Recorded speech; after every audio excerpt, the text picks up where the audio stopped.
But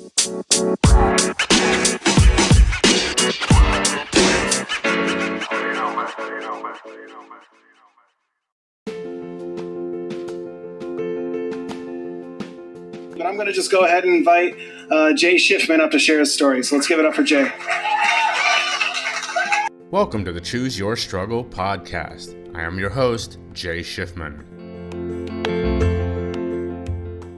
Welcome back. This is the Choose Your Struggle podcast. I am your host, Jay Shifman. For those just tuning in for the first time, I am an addiction and mental health speaker, writer, consultant, coach, and advocate. And I'm dedicated to helping end the stigma around the issues of addiction and mental health, and teaching the world to choose their struggle.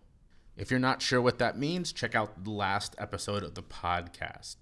So last night, I had a dream that the Beatles' Cirque du Soleil show in Las Vegas was closing. And while I had a chance to get amazing tickets, I couldn't go because of the coronavirus. So if you want to know where my priorities are, at least on the subconscious level, that's where it is. For those of you who don't know me intimately, I am a huge Beatles fan. I saw that show 10 years ago on the occasion of my father's 50th birthday with a couple of other amazing patriarchs of my family. Sadly, one of them was my grandfather who recently passed. I have a tattoo that spans my feet. It says, "Here comes" on one foot and the sun on the other, with half of a sun on each foot. And I got that tattoo in my early 20s while I was still struggling with addiction. In the 60s, I would have been called an apple scruff, which is what the Beatles called their most diehard fans. For a good time, listen to George Harrison's kind of jokey song called Apple Scruffs that he dedicated to their most dedicated fans. I have openly and freely ugly cried while seeing a Beatle in concert, not once, not twice, not even 3 times, but 4 times. Once while sitting second row with my brother Jake at a Ringo Starr show, Ringo looked right at me and gave me the peace sign and pointed at me, and Jake had to pick me up off the floor. On my 30th birthday, my parents took my brothers and I to see Paul McCartney perform in Cincinnati. It was my second time seeing him. And while playing Hey Jude, they always show the crowd on the Jumbotron. They showed my other brothers, Alex and Ari, and I, not once, but twice during this song, including all of us standing arm in arm, swaying back and forth and singing for the last whole minute of the show. I was bawling. And just thinking about that amazing moment is bringing tears to my eyes. When I was at my lowest moments, putting on Beatles music was a surefire way to help make me feel better and to get me through. And still, when I'm not feeling great, the Beatles are the first thing I turn to. I'm an avid record collector, and a solid 10% of my collection, which is pretty large, is Beatles music. All of their individual, all of their stuff together, some limited releases, some bootlegs that weren't supposed to be sold. I found those. It's all incredible, and I love all of it. Every year, I celebrate the birth and death days of my favorite Beatle, and honestly, one of my favorite musicians, the late, great, absolute genius, George Harrison. I cannot say this enough. George may be one of the most underrated musicians of all time. The impact that he had on music and our culture has not been recognized nearly as much as it should be. He's always overshadowed by the other Beatles, and he did so much to contribute towards music as a whole throughout the entire world and bringing sort of the awareness culture. He was huge into that, and a lot of the things that we now see as popular, the Beatles popularized, and it was because of George Harrison. I honestly invite anyone to reach out. Let's talk George Harrison. I would do that any day. All right, last point. When I got married on December 15th of 2018, I walked down the aisle to All You Need Is Love, the version from the show Love, the Cirque du Soleil show that I referenced earlier, which is just beautiful. And my wife walked down to a cover of Here Comes the Sun by James Taylor, or obviously James Taylor covering George Harrison's incredible timeless classic, Here Comes the Sun. And again, just thinking about that beautiful moment has me beginning to tear up. So why am I telling you all this? Well, I'm telling you these facts about me and about my over-the-top and incredible love for the... Honestly, it's hard to find words to describe everything I think about the Beatles, but We'll just say banned because that's literally what they were. I'm telling you all of this because today we're going to talk about the idea of what brings people pleasure and why the idea of guilty pleasures is absolutely stupid. I'm going to take a break and I'll be back with more. This is the Choose Your Struggle podcast. Have you ever thought about starting your own podcast and then thought, man, I don't even know where to begin? Well, I have the perfect answer for you. It's Anchor. They have all the tools you need to get started right away, all in one spot. You can do it from your phone or your computer. They'll even distribute for you, so you don't have to go looking for places to get your podcast out. But the best part is it's all free. That's right. You can sign up today without any hassle at all. You can even start making money right from the beginning. It's everything you need in a podcast in one place. So check it out today. Go to anchor.fm or download the free Anchor app to get started.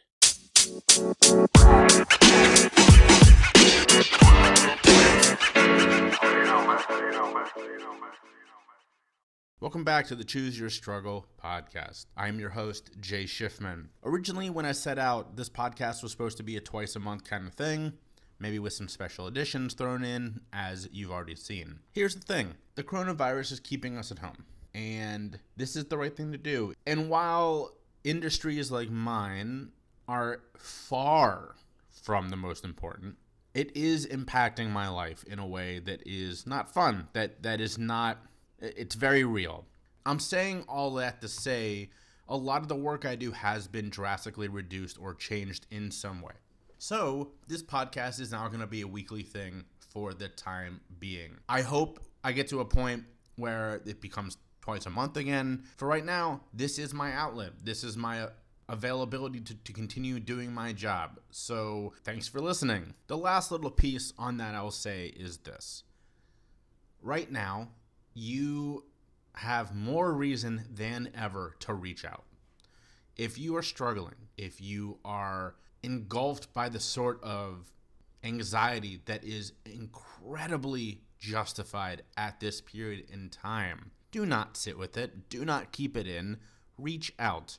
I am here for you. That's why I'm doing this, is to get my message and get my call out there. I do work with individuals as well as my work with businesses. The best way to find me is at my website, www.jshiftman.com. You can also find me on Facebook at Jay Shifman, or on LinkedIn, also at Jay Shifman, JayShifman. You can find me on Instagram at The Next Shifman, on Twitter at JB Shifman. I think that's it. I feel like I'm forgetting something, but that's enough. You know how to reach me, and I'm going to say this again because it bears repeating. Please reach out. If you are struggling, if you simply need someone to talk to, if you need someone who you know will understand, I am here. Let's chat. All right, I think that is enough housekeeping. Back to our topic. Today we're talking about embracing what gives you pleasure and dispelling the myth of the guilty pleasure. So to begin, let's first tackle the actual definition of the guilty pleasure. The website dictionary.com, which is where I go for all definitions because this is the year 2020 and I don't think I've held an actual dictionary in a decade. The website dictionary.com says it is a pleasure that someone enjoys despite feeling that it is something that is not widely held in high regard. So let's break that down for a little bit. It's something that somebody enjoys, okay? Well, that's the pleasure part. In spite of knowing that, or believing, that's the key part, believing that it is something that is not generally held in high regard. So this is something that is applied to a lot of things. I used to fall into this trap. I'm going to use the example of something that my feelings changed on because I think it illustrates this point even more. The music of Justin Bieber. Before his album Purpose, which came out, 5 years ago, he was widely considered to be a musician who was not, just frankly, he wasn't making music for adults. He was a Disney star kind of musician. And then Purpose came out, and it challenged everyone. I would actually say if you were listening to this at your computer or something, go look up that album right now. 93% of people who listen to it like it.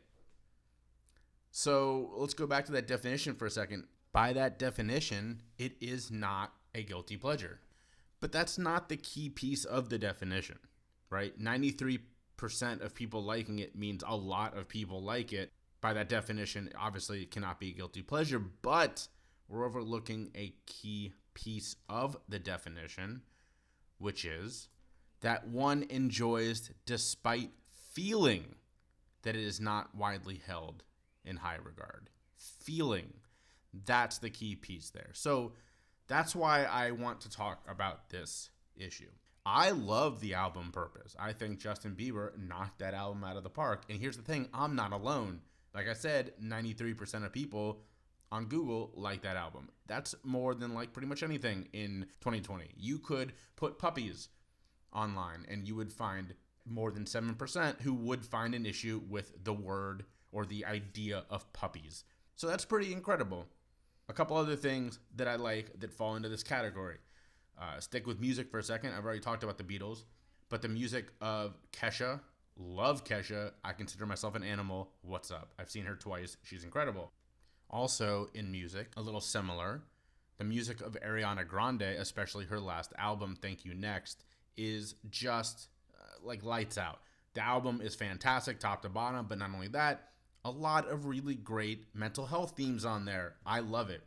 But here's what is a little sad about that. I didn't get into Ariana Grande until relatively recently. Why? Because she is thought of as a pop star, and I bought into this idea of the guilty pleasure.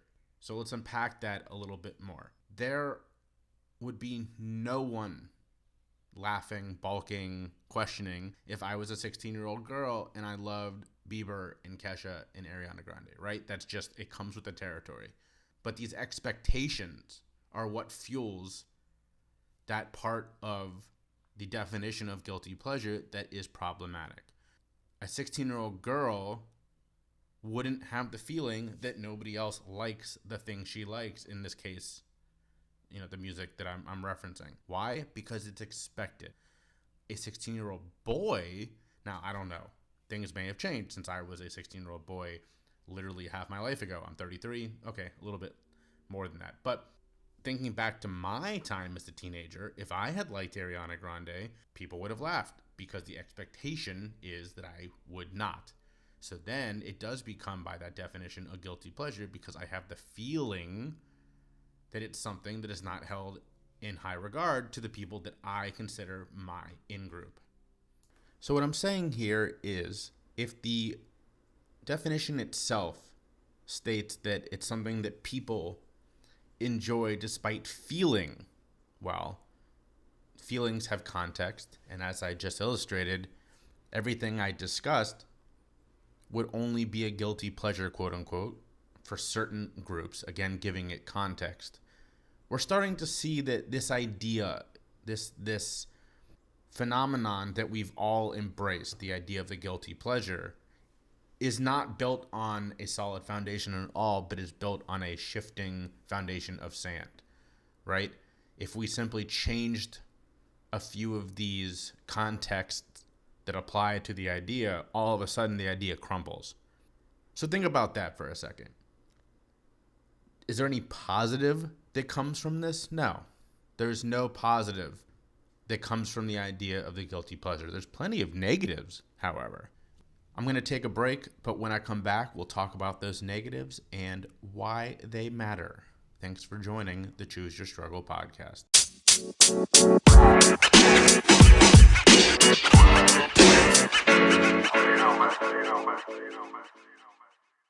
One quick programming note before we continue. I've had a couple people ask about certain aspects of the special edition that I put out earlier this week. If you think that there are things that were said that don't necessarily jive with my personal brand or the story of my experience that you know, you're correct. I actually debated about whether to put it out at all because of some of the things the host said that really don't jive with my beliefs, but I decided that that was such a sheer minority that it really was worth putting it out for the rest of the conversation. So the program note is this: that will all be addressed on next week's episode. I was already working on this topic, and I think it goes very well or hand in hand with what's going on with the coronavirus. So I wanted to put this out. But next week's episode will be dedicated to clearing up some of my beliefs and the parts of my personal story that are not as conventional. So thank you for those questions, those of you who have asked. As I like to say, this is a complex issue with complex solutions. There really is no black or white answer, which is part of the issue, I think, with some of the things that the host of the Point of No Return podcast said. So again, that'll be discussed on next week's episode. We're back. Thank you for indulging that program note. I got to be honest, it was actually something that was eating at me, and I wasn't sure what I was going to do about it. I know it's something I wanted to talk about, and I went back and forth on whether to put out that interview at all, mostly because that was recorded, like I said, 9 months ago, and I have done just so much of my own research and meeting with incredible, amazing people since that interview, and it's really caused me to broaden my own understanding and my own opinions and views on this issue. But all of that is for a later episode. I just wanted to put that out there in this one so that people who were bumping on it, because a couple people have reached out, which, by the way, thank you for doing that. I really like hearing from you to know that I'm not just screaming into the void. But anyway, a couple people reached out and said, hey, I know that, she said this and that's not really your story. Those were all the questions. They were more about things she said as opposed to things I said. And they were all great. They were all right. I did not do a good job in that interview of pushing back on her. You heard a couple times me say, well, here's the thing. And it was because I was on her platform and I wasn't sure how she felt about me disagreeing with her. So anyway, I'm going to talk about that more next week. This week, we're talking about guilty pleasures. As you heard before, I said the definition and why it's problematic. But let's go into that a little bit more. Essentially, it's this. Not only does it keep people from liking things they may really enjoy, as you heard my story with pop music, right? But bigger than that, much bigger than that, is it keeps people from connecting. It keeps people from being their authentic self. It keeps people from honestly being happy. And right now, we need all of those opportunities we can get for connection, for authenticity in our own lives and in the way we relate to others, and even more than that, for happiness. So this is something I've talked about a lot to people when I work with them and when I speak. I was giving a presentation to a group of first responders, a training class. And, I got to tell you, I love speaking. I know I'm a weirdo like that, but I really enjoy talking to people about these issues. And they were right along with me, right? There was one dude in the back who was asleep. Props to you, man. I get it. But everybody else was right along with me. And when I got to this part and I talked about, look, I own up to the fact that I'm a 33-year-old man up here in a suit and I'm bumping along to Ariana Grande, they were howling. And that's the thing is there is definitely other people who like what you like. In the age of the internet, the fact that we can connect and find these groups easier, you go out there and you look for, let's keep using Ariana Grande. I can look for her group, her support group, her love group, whatever you want to call it now. And there are other people like me. But in a day-to-day base, it's really hard to see that, right? I may talk to someone and I tell them, oh, I love Ariana Grande. And they're like, whatever, man. That doesn't happen because everybody loves her and we're sort of opening up about that. But let me give you some other examples that do still happen. I love the game Pokemon Go. I was just playing. I play it whenever I'm walking around. I think it's a great way to get people to move and to get people to have fun outside if they're not normally predisposed to doing that. So when I take my dog for a walk, I play Pokemon Go. I love it. When I tell people that, I get laughed at, straight up, just straight up, ha ha ha. I didn't think anyone still did that, you loser. That's cool. I don't care. I love it. But it's something I'm more secure in, right? If you weren't so secure in that, if this was something that you felt shame about, that could keep you from doing it. And if it's a thing you really enjoy, how dare you? You know what I mean? How dare you keep me from enjoying something? There is something about that I have felt weird about. Let me explain. I'm a huge Star Wars fan. Everybody who knows me knows that, right? I have a picture of Han Solo hanging in my office. Like, Star Wars is a very important thing in my life. It's something that I have friends that we have bonded over Star Wars. Han Solo is my favorite character in all of anything. I say all that to say that I go above and beyond on it. Yes, people are finally getting into the cartoons, which is sweet because the cartoons are awesome. Thanks to The Mandalorian for opening a lot of people up to that. I've been on that cartoon game for years. Beyond that, the books that are accepted as part of the Disney canon, right? There's, for those of you very quickly who don't know, there's two different groups of books. There are those that were canonized by Disney that you actually, if you read them, you start to understand the new movies and the cartoons better, because these are all the cartoons and the movies built on some of these books. And you may not know that, right? I mean, you see the movie and you're like, oh, I didn't quite understand that, but whatever, it's not a big deal. You get these things better from the books. And then there are other books that Disney was like, nope, we're going to pretend those didn't exist. I like them all. They're entertaining. But for a long time, like, I read these when I was a kid. I started reading them again recently. And in the middle, I was ashamed of this, right? Because I also spend a lot of time reading scholarly articles on addiction and mental health. I read, great works.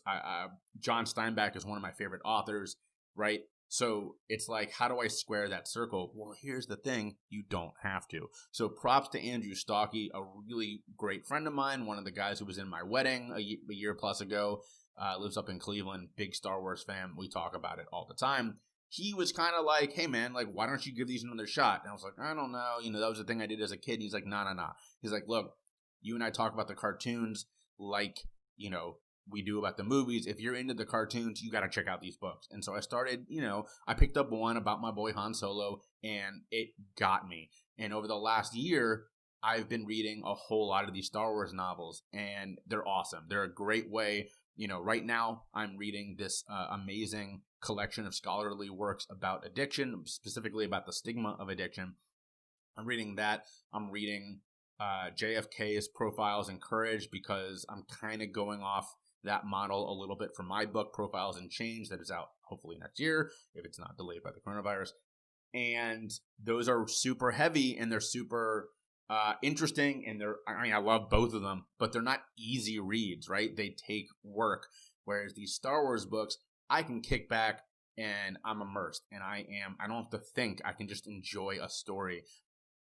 I shouldn't have been embarrassed by this. I shouldn't have been. It should not have caused me embarrassment, but it did, and it was not caused by anyone else. It was about my own stigma. It was about my own, well, what would people think if they saw me reading this? First off, who cares, right?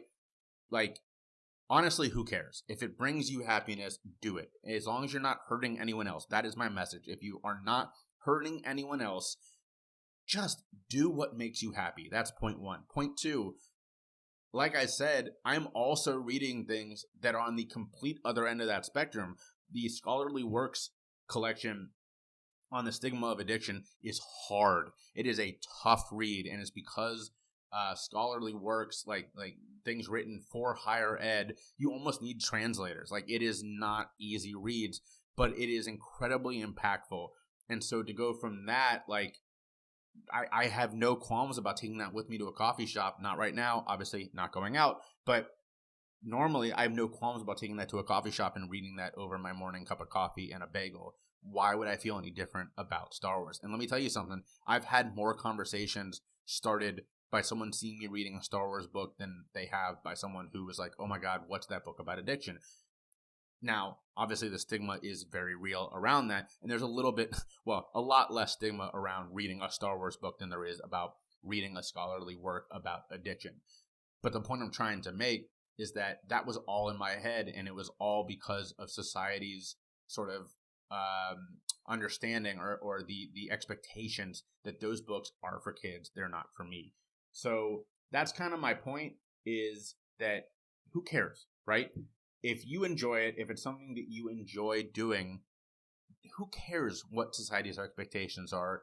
Don't give in to this idea of the guilty pleasure. Instead, let's just embrace pleasures, right? We need things that make us happy. It doesn't matter what it is if it's not hurting someone. So I'm going to take a break. That is basically my stick on guilty pleasures. When I come back, we will go through the close of this episode. Thank you, as always, for checking out this edition of the Choose Your Struggle podcast.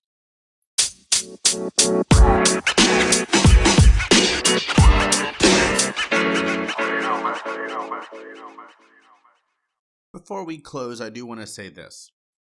These episodes are short on purpose, and they do not get anywhere close to the bottom of these complex issues.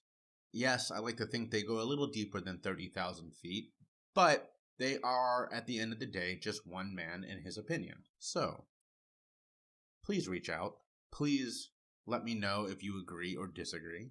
I said this earlier, but it bears repeating. These are complex issues with complex answers. There is no black or white, right or wrong. Okay, there are some things that are very clearly right and some things that are very clearly wrong, but as a whole, it is shades of gray. My hope is that the episodes that are conversations with others, with some of the guests I am lining up, those will be more in-depth, but these episodes are just me, in my opinion. So, there we have it, another great edition of the Choose Your Struggle podcast. Yep, I'm labeling it great, and that's cool because I'm the host, so I get to make that call. So next we're going to do this week's edition of Choose Your Card. Remember, this is brought to you by the Blurt Foundation. They don't pay me to say that. I just use their products, and so I think it's the right thing to do to tell you that that's who I'm using. This week's card is from their Press Pause pack. I'll tell you what, with everything going on outside, we all need to be very mindful of our mindfulness. See what I did there? Yeah, it was pretty great. There are a lot of different ways to do this. Self-care is the biggest one, the most popular one, as is meditation. But what's great about this card pack is it gives you some other ideas. So, you have no idea how brightly your light shines. That's nice. That's pretty nice. Take a moment to ruminate on that at the end of this podcast. Thank you again to Blurt, as always, for another amazing card. So that was this edition of Choose Your Card. Today's edition of Good Egg, as a reminder, these are good deeds that I will give you at the end of every episode. So today's reminder of Good Egg is this simple. Send a little bit of money over PayPal or Venmo or, hey, even send a check. Send it to someone who you know is struggling right now with this crisis. I just did this today. I sent, I'm very lucky to be on a paid board, and I sent this month's, I guess, a stipend. Let's call it a stipend. I sent this month's stipend to the owner of my favorite coffee shop. I said, hey man, you need this more than I do right now. He told me afterwards, look, I'm obviously not going to tell you specifics, but he said, things are tough. So he's going to share a little bit of it with his staff. But hey, you know, everybody needs it. Everyone is hurting in ways we don't know. So that's your good egg for this edition. Send a little money to somebody in need. Thank you for tuning in to the Choose Your Struggle podcast. I am your host, Jay Shifman. And remember, choose your struggle.